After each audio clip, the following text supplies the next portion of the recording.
샤론 찬양대의 귀한 찬양을 통해서 우리 주님 홀로 영광 받으시길 소망합니다. 귀한 찬양 감사드립니다. 반갑습니다, 여러분. 저는 이교구와 청년부를 섬기는 테토남 박현선 목사입니다. 오늘 함께 나눌 말씀의 제목은요, 다시 베델로입니다. 오늘 말씀의 주인공인 야곱의 모습을 보면요, 하나님이 성경 인물 중에서 이토록 많은 기회를 주시고 계속해서 붙잡는 인물도 없는 것 같습니다. 이런 의미에서 보면 야곱의 이야기는 사실 우리의 이야기라는 생각이 듭니다. 우리 또한 여전히 구제불능이지요. 주님 믿는다 고백하지만요, 여전히 내 생각을 의지하며 살아갈 때가 많았던 것 같습니다. 은혜 받았다라고 하지만요, 그 은혜를 금방 잊어버리고 살아갈 때가 많았던 것 같습니다. 야곱의 이야기를 통해서 그럼에도 불구하고 야곱을 사랑하시고 끝까지 야곱을 붙드시는 그 하나님의 사랑을 느낄 수 있기에 야곱 이야기가 우리에게 소망이 되는 말씀이라는 생각이 들었습니다. 왜냐하면 그 주님의 사랑이 우리에게도 동일하게 적용되기 때문이지요. 오늘 본문 말씀은 이렇게 시작하게 됩니다. 제가 35장 1절의 말씀을 다시 한번 봉독해 드리겠습니다. 하나님이 야곱에게 이르시되 일어나 베델로 올라가서 거기 거주하며 내가 내 형 에서의 낯을 피하여 도망하던 때에 내게 나타났던 하나님께 거기서 제단을 쌓으라 하신지라. 아멘. 하나님은 야곱에게 베델로 올라가라고 말씀하고 계십니다. 하나님은 야곱에게 왜 베델로 올라가라고 말씀하셨을까요? 이 말씀을 이해하기 위해서는 먼저 앞부분의 대략적인 서사를 이해할 필요가 있습니다. 야곱은 에서의 축복을 가로챈 결과로 도망자 인생을 살아야 했습니다. 하지만 에서의 낯을 피해서 도망치던 그 야곱의, 어쩌면 야곱 인생의 가장 절망적인 그 순간에 하나님은 야곱을 찾아오십니다. 그리고 하나님은 사닥다리를 보여주시면서 내가 너와 함께 하겠다, 내가 너를 지켜주겠다라는 이 약속을 주시지요. 이렇게 하나님을 만난 야곱은요, 아버지의 하나님, 할아버지의 하나님을 나의 하나님이라고 고백하게 됩니다. 야곱에게 있어서 하나님을 만난 이 베델은 야곱의 인생의 첫 번째 전환점이었습니다. 그리고 야곱은 외삼촌 라반의 집에서 20년간 머물게 되지요. 어느 날 하나님은 야곱에게 고향으로 돌아가라고 말씀하십니다. 근데 그곳은 야곱이 그토록 피하고 싶었던 형 에서가 있는 곳이었습니다. 하지만 야곱은 하나님의 말씀에 순종하여 고향 땅으로 돌아가는 결정을 하게 되지요. 이렇게 야곱은 고향으로 돌아가는 그 여정길에서 두 번째 전환점을 맞이합니다. 그것은 약복 강가에서 하나님과 밤샘 씨름을 한 것이지요. 하나님과의 밤샘 씨름을 통하여서 야곱은 마침내 나는 하나님 없이는 살 수 없다라는 이 고백을 하게 됩니다. 이것이 야곱의 두 번째 전환점입니다. 이제 야곱은 에서를 만나기 위해 가게 됩니다. 그런데 야곱이 약복 강가에서 하나님을 만나기 전 야곱의 진영 배치를 보면 한 가지 특이점을 발견할 수 있습니다. 그것은 야곱이 사랑하는 순서대로 뒤에서부터 배치했다라는 것입니다. 그리고 야곱은 맨 뒤에 서서 이동하였습니다. 야곱은 아마도 형 에서와의 전쟁까지도 염두했던 것으로 보입니다. 야곱이 이런 배치, 특별히 자기가 가장 마지막에 서서 이동했다라는 것은 철저히 자기 안전만을 보장하려는 모습이었습니다. 다른 사람은 죽어도 나는 살겠다라는 의지가 담겨져 있는 배치이기도 하지요. 아직까지도 인간의 지혜를 의지하려는 야곱의 옛 습성이 남아있는 모습입니다. 하지만 하나님을 만난 야곱에게는 두 가지 작은 변화가 생겨났습니다. 이제 마침내 야곱은 형 에서를 만나게 됩니다. 여기서 야곱의 작은 첫 번째 변화를 발견하게 되는데요, 제가 33장 3절의 말씀을 봉독해 드리겠습니다. 자기는 그들 앞에서 나아가되 몸을 7번 땅에 굽히며 그의 형 에서에게 가까이 가니. 아멘. 여러분, 야곱의 첫 번째 변화가 무엇인지 아시겠나요? 야곱이 맨 앞으로 나갑니다. 사실 이걸 변화라고 하는 것도 참 웃기긴 한데요, 야곱이 맨 앞으로 나가게 됩니다. 생각해보면요, 야곱은 지금까지 단 한 번도 책임을 지거나 가장답게 가족을 챙기는 모습을 보여준 적이 한 번도 없었습니다. 그저 자기 살 궁리만 한 사람이 이 야곱이었죠. 그래서 야곱은 단 한 번도 자신이 맨 앞에 선 적이 없었습니다. 늘 식구들을 먼저 보내고 자신은 늘 맨 뒤에 혼자 있거나 밤에 혼자 움직였습니다. 그런데 그런 야곱이 이제는 맨 앞으로 나가서 에서를 만납니다. 야곱이 처음으로 책임지는 모습을 보여주는 것이 바로 이 장면입니다. 33장 3절의 말씀을 다시 한번 보겠습니다.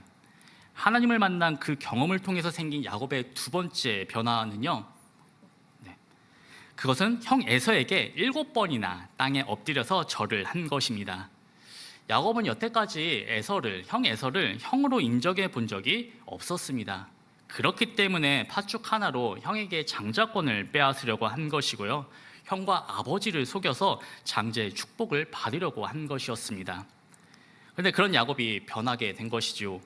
형을 형으로 인정하지 않았던 그 야곱이 에서에게 7번 절을 함으로써 에서에 대한 자신의 존중을 표현합니다.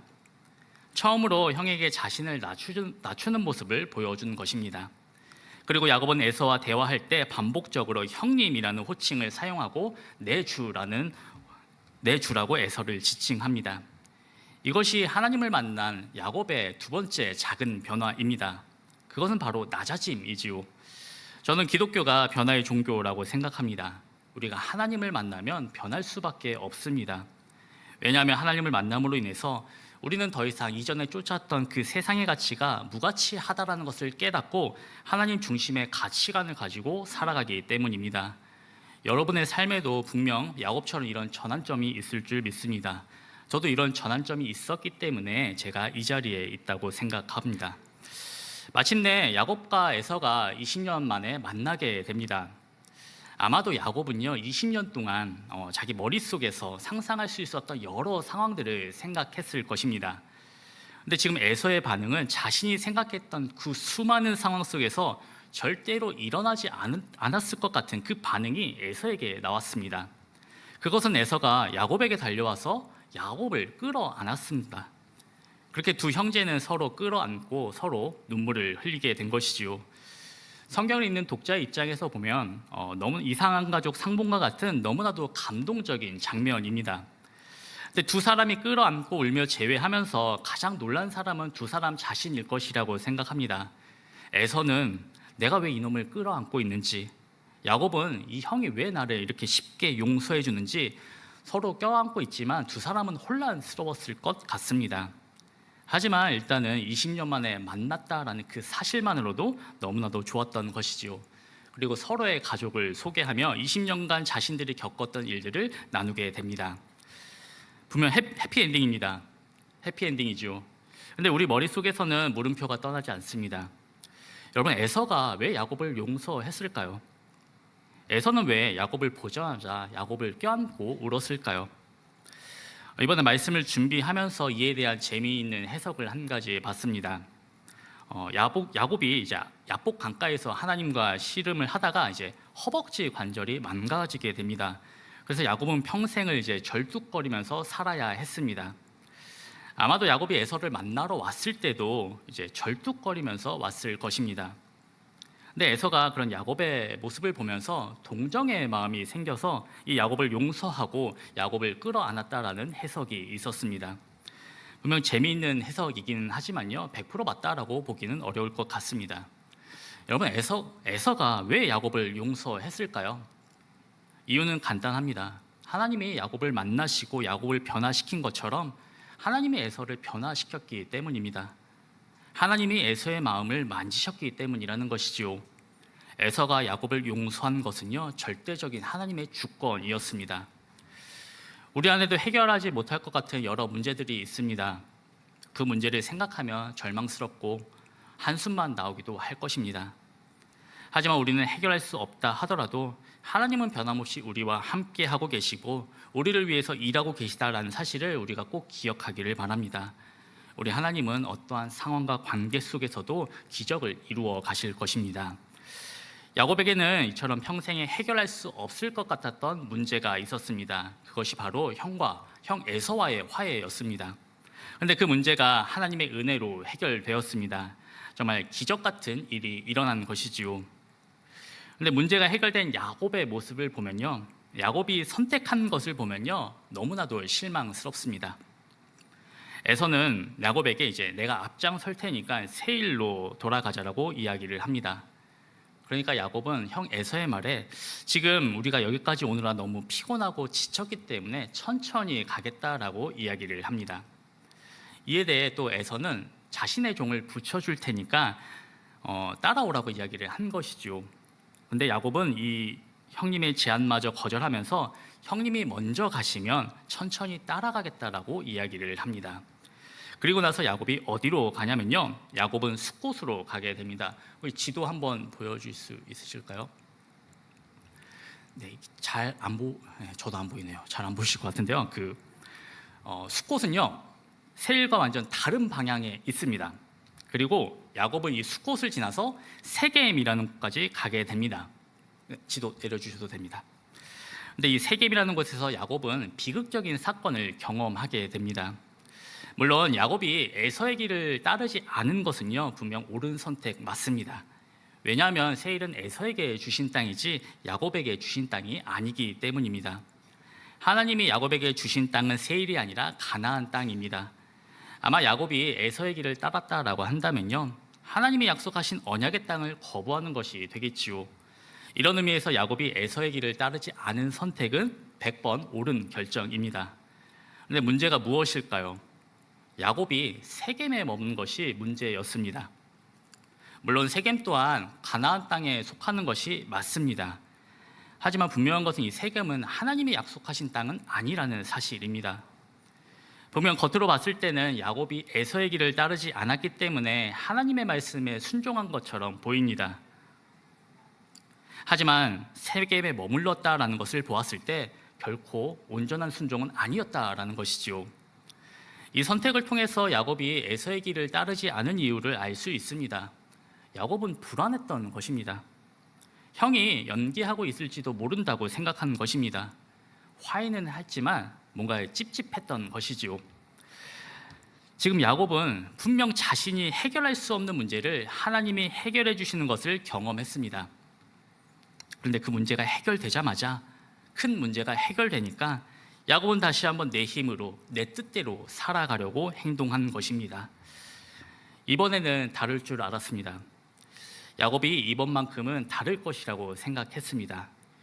왜냐하면 야곱이 진심을 담긴 고백을 했기 때문입니다. 나는 하나님 없이면 안 되는 존재라는 그 고백을 했기 때문입니다. 그리고 야곱에게 가장 큰 짐, 가장 큰 문제였던 에서와 화해했기 때문입니다. 그런데 야곱은 다시 이전 모습으로 돌아갑니다. 이런 야곱의 모습을 보면 너무나도 우리의 모습과 같다라는 생각이 듭니다. 이번만큼은 다르다고 그렇게 결심, 다짐하지만요, 너무나도 쉽게 이전 모습으로 돌아가는 우리의 모습 동일하게 발견하실 줄 믿습니다. 문제를 만났을 때 너무나도 간절하게 주님을 찾고 주님께 기도합니다. 하지만 막상 그 문제가 해결되면 우리 기도대로 주님이 문제를 해결해 주시면 다시 이전처럼 내 마음대로 살아가는 모습 우리 안에 너무나도 많이 있지요. 야곱은 고향으로 완전히 돌아가기에는 여전히 두려웠습니다. 형의 마음이 언제 바뀔지 모른다는 그 불안감이 야곱의 마음을 사로잡은 것이죠. 그런데 이 야곱에게는 이 세겜이라는 땅이 적당한 타협지였던 것으로 보입니다. 그곳의 땅은 비옥하고 경제적으로도 안정적이었고요, 전략적으로도 안전해 보인 장소가 그 세겜이었습니다. 그래서 야곱은 그곳에 땅을 사고 집을 짓고 심지어 제단까지 쌓으면서 자기의 선택을 합리화했습니다. 하지만 문제는 방향이었습니다. 하나님은 베델을 약속의 자리로 주셨는데 야곱은 편안한 세겜을 택했습니다. 분명 야곱은 겉으로는 제단도 쌓았으니 괜찮을 것이라고 생각했지만요, 그의 마음 깊은 곳에는 여전히 두려움과 자기 중심적인 사고, 계산이 있었다라는 것입니다. 근데 야곱의 이 선택이요, 엄청난 비극을 불러옵니다. 이 비극적인 이야기가 34장에 기록이 되어 있습니다. 야곱은 2명의 아내와 2 아내의 여종을 통하여서 총 13명의 자식을 낳게 됩니다. 나중에 이스라엘 12지파가 되는 12명의 아들과 딸을 낳았습니다. 그 딸의 이름이 디나이지요. 그런데 이 디나에게 비극적인 일이 일어나게 됩니다. 창세기 34장에 등장하는 디나의 나이는 대략적으로 14세에서 15세 정도로 추정합니다. 제가 34장 1절의 말씀을 봉독해 드리겠습니다. 레아가 야곱에게 낳은 딸 디나가 그 땅의 딸들을 보러 나갔더니. 아멘. 34장 1절의 말씀은 디나가 그 땅의 딸들을 보러 나갔다라고 말씀하고 있습니다. 물론 지금이야 여성들이 자유롭게 나가는 것은 전혀 문제가 되지 않지요. 밤에 나가든 새벽에 나가든 전혀 문제가 되지 않습니다. 하지만 이 당시는 달랐습니다. 여성이 자유롭게 밖을 돌아다니면 안 됐습니다. 아마도 추측하기에는 디나가 이렇게 밖으로 나오게 된 것은 이 디나가 부모님의 말씀을 무시한 것이 아닐까 싶습니다. 그런데 그때 일이 생기게 된 것이지요. 지역명과 동일한 이름을 가진 이 세겜이라는 통치자가 디나의 몸을 더럽히게 됩니다. 그런데 이 세겜은 이 디나를 또 사랑하게 된 것이지요. 그래서 그녀와 결혼하기를 원하게 됩니다. 이 소식을 들은 아들들은 분노합니다. 특히 디나가 레아의 뱃속에서 낳은 딸인데 레아에게서 난 또 다른 오빠인 시므온과 레이는 디나가 이 당한 일을 절대로 용서할 수 없었습니다. 그래서 한 가지 수를 쓰게 되는데요. 그것은 당신들이 할례를 받으면 결혼을 허락하겠다라는 조건을 건 것입니다. 그리고 실제로 이 세겜 사람들은 할례를 행하게 됩니다. 그런데 이 세겜 사람들이 할례의 상처로 고통 중일 때 시므온과 레위가 그 성읍을 공격해서 세겜과 하모를 죽이고 세겜성의 모든 남자를 죽이게 됩니다. 여러분, 솔직히 인간적인 마음으로 봤을 때 이 시므온과 레위가 잘못했다라고 말할 수 있을까요? 저는 이들의 행동이 동의가 됩니다. 오히려 오빠들의 분노가 너무나도 이해가 됩니다. 아마 여기 중 누구라도 이런 일이 생긴다라고 한다면 모두 다 시므온과 레이처럼 행동했을 것이라고 생각합니다. 하지만 성경은 분명히 이들이 잘못된 행동을 했다라고 말씀하고 있습니다. 야곱은 죽기 전에 자식들에게 축복을 내립니다. 그 유명한 야곱의 축복이지요. 그때 야곱은 시므온과 레위의 분노를 언급하면서 이렇게 이야기를 합니다. 제가 창세기 49장 7절의 말씀을 봉독해 드리겠습니다. 그 노여움이 혹독하니 저주를 받을 것이요 분기가 맹렬하니 저주를 받을 것이라. 내가 그들을 야곱 중에서 나누며 이스라엘 중에서 흩으리로다. 아멘. 야곱은 그들의 분노로 인해 그들의 가문이 저주를 받을 것이라고 말하고 있습니다. 분명 시므온과 레위의 분노는 충분히 이해할 수 있는 분노였지만요, 결국 그 방식이 하나님 나라의 방식은 아니었다라는 것입니다. 인간적인 복수는 문제를 해결하는 것처럼 보여도 결국 더 큰 비극을 낳게 됩니다. 실제로 34장 마지막 절을 보면 시몬과 레위의 행동이 야곱의 그 가문 전체를 위험에 빠뜨리게 만듭니다. 근데 사실 이 사건의 가장 큰 문제는 야곱입니다. 여러분, 디나의 소식을 들은 야곱이 어떻게 반응했는지 아시나요?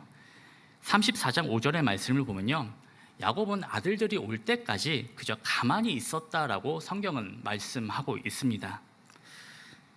만약에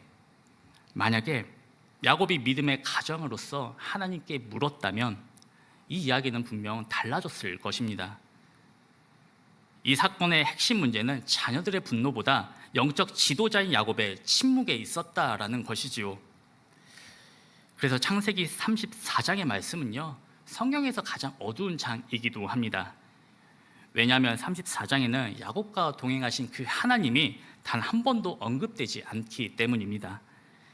야곱의 가족은 그 순간 하나님의 백성이 아니었다라는 것이지요. 근데 놀랍게도 그때 하나님이 등장하십니다. 그리고 이렇게 말씀하시는데요, 우리 35장 1절의 말씀 다시 한번 읽어볼 텐데 이번에 우리 한 목소리로 읽어보겠습니다. 함께 읽습니다. 하나님이 야곱에게 이르시되 일어나 베델로 올라가서 거기 거주하며 내가 내 형 에서의 낯을 피하여 도망하던 때에 내게 나타났던 하나님께 거기서 제단을 쌓아라 하신지라. 아멘. 하나님은 야곱에게 말씀하십니다. 그것은 다시 베델로 올라가라는 것이지요. 저는 이 말씀에서 다시 베델로 올라가는 것의 세 가지 중요한 의미를 발견했습니다. 첫 번째 의미는요, 첫사랑의 회복, 온전한 예배의 회복입니다. 여러분, 야곱에게 베델은 어떤 곳인가요? 도망자의 인생을 살아가던 그 야곱이 외롭고 무기력했던 그 밤에 하늘로부터 임재하신 그 하나님을 처음 만난 그 자리가 바로 베델입니다. 자신이 얼마나 무력한 존재인지, 하나님이 얼마나 나와 함께 하고 계시는지, 얼마나 가까이 계시는 분이신지 처음 깨달았던 자리가 그 베델입니다. 다시 말해서 이 베델은요, 야곱의 첫사랑이 시작된 자리이자 온전한 예배자로서의 삶이 시작된 자리가 바로 이 베델이었습니다. 하지만 지금 야곱 어떠한가요? 베델이 아닌 세겜에 머무르게 된 것이지요. 문제는 앞서 말씀드린 것처럼 이 세겜이라는 땅은 머물러서는 안 되는 땅이었다라는 것입니다. 사실 또 곰곰이 생각해보면 세겜에 머무는 것이 그렇게 큰 잘못인가 싶기도 합니다. 하지만 성경은 때로는 이 지명이 가지는 그 의미를 통해서 우리에게 메시지를 전하기도 합니다. 여러분, 세겜은요, 어깨, 짐을 지는 곳이라는 의미를 가지고 있습니다. 짐을 나누는 곳, 균형을 잡힌 어중간한 지점이 바로 이 세겜입니다. 다시 말해서 세겜은 중간지대, 타협지대라는 의미를 가지고 있습니다. 우리가 세상 속에서 자꾸 무너지는 것에 대해서 참 많이 기도하지요. 그런데 그럴 수밖에 없다라는 것입니다. 중간지대, 타협지대에 있으면 세상과 타협할 수밖에 없다라는 것입니다. 하나님은 지금 그거 말씀하고 계신 것입니다. 물론 우리는 하나님이 창조하신 세상 속에서 살아가는 존재들이지요. 그렇다고 해서 세상과 등지고 수도 생활을 해야 된다는 것을 말씀드리는 것이 아닙니다. 우리의 마음의 중심이 중요하다라는 것이지요. 야곱은 완전히 하나님께로 나아가지 않았습니다. 하나님을 예배하겠다는 그 서원을 잊은 채 세겜이라는 그 땅에서 적당한 신앙생활을 하면서 타협했다라는 것입니다. 겉으로는 제단을 쌓았지만 그 마음은 온전히 하나님께 드리지 않았다라는 것입니다. 다시 말해서 그 예배의 자리로 가는 길, 그 애매한 중간에 야곱이 머물렀던 것이지요. 사랑하는 성도 여러분, 오늘 우리의 모습은 어떠한지 돌아봅니다. 여러분 혹시 지금 세겜 같은 그 어중간한 자리에 머물고 계시지는 않으신지요? 예배는 드리지만요, 마음은 세상에 가 있고 하나님을 믿는다라고 말은 하지만요, 진짜 중심은 다른 곳에 가 있지는 않으신지요? 하나님은 오늘 우리에게도 동일하게 말씀하십니다. 다시 베델로 올라가라. 처음 은혜를 받았던 그 베델로 첫사랑을 회복하라고 말씀하고 계십니다. 처음이 우리에게 주는 기억은 생각보다 강렬합니다. 우리에게 처음이라는 그 순간은 정말 잊지 못할 순간들이 많이 있지요. 저는 모태 신앙이지만요, 예수님을 굉장히 늦게 만났습니다. 이제 10년 넘은 것 같은데요. 근데 저는 아직도 제가 하나님을 만난 그 순간을 생각해 보면요, 그 순간이 너무나도 생생하게 기억이 납니다. 그래서 제가 나태해질 때, 소위 말해서 제가 정신 못 차리고 있을 때 그 순간이 떠오릅니다. 아니, 하나님이 그 순간을 떠오르게 만드십니다. 사랑하는 성도 여러분, 우리도 다시 베델로 올라가야 합니다. 눈물로 주님을 찾았던 그 자리, 예배의 감격이 시작되었던 그 자리, 하나님 한 분이면 충분하다고 고백했던 그 첫사랑의 자리로 우리는 다시 돌아가야 합니다. 다시 예배의 자리로, 다시 첫사랑의 자리로 돌아가서 온전한 예배자의 삶을 회복하는 우리 모두가 되기를 간절히 소망합니다. 다시 베델로 올라가라의 두 번째 의미는요, 훈련의 길입니다. 야곱은 세겜의 가치관을 붙든 채로는 베델에 도달할 수 없다는 것을 깨닫게 됩니다. 그래서 가족들에게 이렇게 이야기를 합니다. 제가 2절의 말씀을 봉독해 드리겠습니다. 야곱이 이에 자기 집안 사람과 자기와 함께한 모든 자에게 이르되 너희 중에 있는 이방 신상들을 버리고 자신을 정결하게 하고 너희들의 의복을 바꾸어 입으라. 아멘. 겉으로 보기에는 되게 단순한 명령처럼 보이지만요, 이것은 삶의 근본을 바꾸는 결단이라고 볼 수 있습니다. 삶의 방향을, 삶의 중심을, 삶의 기준을 다시 하나님께 맞추는 일입니다. 야곱은 가장 먼저 이방 신상들을 버리라고 말합니다. 이것은 단지 우상을 치우는 그 외적인 정지를 의미하는 것이 아닙니다. 내 안에 쌓여 있었던 그 세상의 기준을 버리는 일입니다. 내가 하나님 외에 의지했던 그 모든 것들을 다 버리라는 것입니다. 그리고 정결하게 하라고 말을 합니다. 이것은 하나님 앞에 깨끗함, 정결함으로 서겠다라는 결단을 의미합니다. 우리가 이전과 같은 모습으로는 베델로 올라갈 수 없다라는 그 신앙 고백이 담겨져 있는 것입니다. 마지막으로 야곱은 의복을 바꾸어 입으라고 말합니다. 이 당시 문화에서 옷을 바꿔 입는다라는 것은 새로운 정체성과 태도를 입는 것을 의미합니다. 이제는 더 이상 과거의 내가 아니라 하나님의 백성으로 살아가겠다는 이 선포가 담겨져 있는 명령이라는 것이지요. 그래서 다시 베델로 올라가는 길은요, 훈련의 길입니다. 버리는 훈련이고요, 씻는 훈련이고요, 갈아입는 훈련입니다. 그 훈련 없이는 우리는 여전히 세겜에 살면서 베델에 올라갔다라고 착각하게 된다라는 것이지요.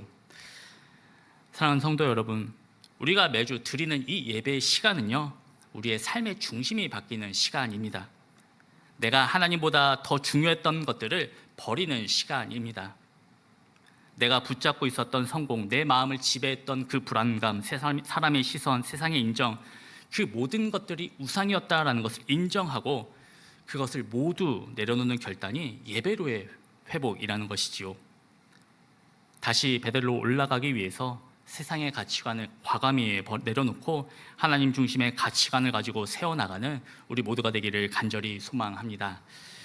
다시 베델로 올라가라의 마지막 의미는 상처를 회복하는 길입니다. 저는 오늘 말씀을 준비하면서 특별히 좀 디나에 더 집중해 보았습니다. 디나 사건은요, 단순히 한 딸의 피해 사건이 아닙니다. 아버지 야곱의 무력함이 드러난 시간이었고요, 형제들의 분노와 폭력이 드러난 시간이었습니다.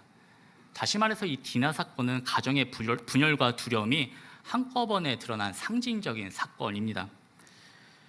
이 사건을 돌이켜보면 무엇보다 가장 상처받은 사람은 디나 자신일 것입니다. 성경에 그녀의 이름은 기록되어 있지만요, 그녀의 마음을 직접 말해주지는 않습니다. 사람들은 그녀를 두고 이야기를 하지만요, 정작 그녀의 내면은 기록되지 않습니다. 그렇기 때문에 이 이야기가 더 가슴 아프게 와닿는 것 같습니다. 물론 디나가 중요한 인물이 아니기 때문에 성경이 침묵하고 있는 것은 아닙니다. 때론 이 침묵이 우리에게 더 큰 메시지를 주기 때문이기도 하지요. 그런데 아무도 이해해주지 못하는 그 상처, 그 자리에 하나님이 찾아오십니다. 그리고 이제 다시 베델로 올라가자, 내가 너를 다시 회복시키겠다라고 말씀하십니다. 베델은 그 야곱의 회복만을 위한 자리가 아닙니다. 디나의 상처가 드러난 그 가정 전체를 회복시키려는 하나님의 자리입니다. 디나도요, 야곱의 말처럼 우상을 버렸을 것입니다. 똑같이 옷을 갈아입었을 것이고요, 똑같이 몸을 씻었을 것입니다. 물론 디나는 여전히 아프고 힘들었을 것입니다. 그 상처 누구도 치유할 수 없는 큰 상처입니다. 그녀의 인생의 가장 큰 트라우마로 남은 상처입니다. 그렇기에 더욱더 그 상처를 가지고 하나님께 나아가야 했습니다. 아니, 하나님이 내 앞으로 나아오라고 말씀하고 계신 것입니다. 왜냐하면 하나님만이 온전한 치유를 해주실 수 있기 때문입니다. 오직 하나님 앞에서만 그 상처가 깨끗이 회복될 수 있기 때문이지요. 그렇기에 다시 베델로 올라가라는 그 여정은요, 상처를 회피하거나 상처를 잊기 위한 여정이 아닙니다. 그 상처를 그대로 품고 올라가서 하나님을 만나는 여정이 다시 베델로 올라가는 자리입니다. 그리고 하나님이 그 상처를 깨끗이 치유하시는 회복의 여정이 다시 베델로 올라가는 자리입니다. 이것이 바로 복음이지 않을까 싶습니다. 진짜 회복은요, 하나님 앞에서 나의 상처를 드러내는 것에서 시작됩니다. 그리고 하나님 앞에서 온전한 회복이 된다라는 것이지요. 그래서 하나님은 지금 다시 베델로 올라가라고 말씀하고 계신 것입니다. 사랑하는 성도 여러분, 혹시 여러분 안에도 디나처럼 말하기 어려운 상처가 있지는 않으신지요? 지금도 마음속 깊은 곳에 묻어두고 있는 고통이 있지는 않으신지요? 그 상처 아무도 모를 수 있지만요, 우리 하나님은 반드시 알고 계십니다. 그렇기에 디나처럼 여러분의 상처를 끌어안고 베델로 올라가시기를 간절히 소망합니다. 하나님은 그 자리에서 반드시 여러분을 회복시키실 것입니다. 다시 베델로 올라가서 하나님이 만지시고 치유하시는 진짜 회복의 여정을 걷게 되시기를 간절히 소망합니다. 말씀을 맺겠습니다. 사랑하는 성도 여러분, 야곱의 인생은 분명 실패의 연속입니다. 믿음이 있다라고 고백을 하지만요, 금방 흔들리고요, 하나님의 약속을 들었지만요, 금방 자기 생각대로 살아갑니다. 이번에는 다를 것 같았지만 금방 이전 모습으로 돌아가게 됩니다. 반복해서 말씀드리는 것처럼 이런 모습을 보면 너무나도 우리의 모습 같습니다. 근데 놀라운 것은요, 자꾸 이전 모습으로 돌아가려는 그 야곱도 대단하지만요, 그런 야곱을 끝까지 포기하지 않으시는 하나님의 모습이 더 대단한 것 같습니다. 여러분, 사실 야곱의 이야기는요, 야곱에게 집중되지 않습니다.